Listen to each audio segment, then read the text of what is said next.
Cinema മേഖലയിലെ ലൈംഗിക ചൂഷണ പരാതികളിൽ തെളിവെടുപ്പും പരിശോധനയും തുടർന്ന് അന്വേഷണ സംഘം.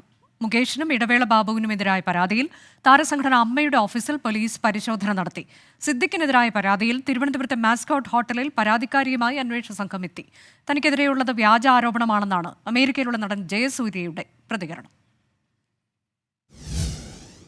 ഇടവേള ബാബു, മുകേഷ് എന്നിവർക്കെതിരെയുള്ള കേസുമായി ബന്ധപ്പെട്ടാണ് ഇന്നലെ അമ്മയുടെ കൊച്ചിയിലെ ഓഫീസിൽ പോലീസ് പരിശോധന നടത്തിയത്.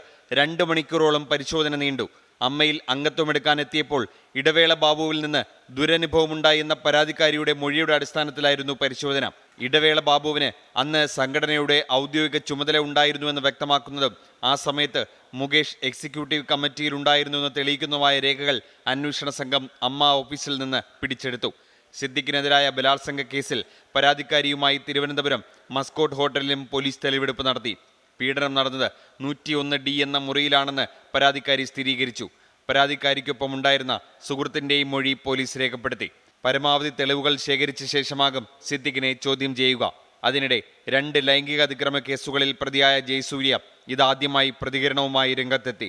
സാമൂഹ്യ മാധ്യമങ്ങളിലൂടെയായിരുന്നു താരത്തിൻ്റെ പ്രതികരണം. അമേരിക്കയിലുള്ള താനും കുടുംബവും ഉടനടി നാട്ടിൽ തിരിച്ചെത്തുമെന്നും വ്യാജ ആരോപണങ്ങളെ നിയമപരമായി നേരിടുമെന്നും ജയസൂര്യ പറഞ്ഞു.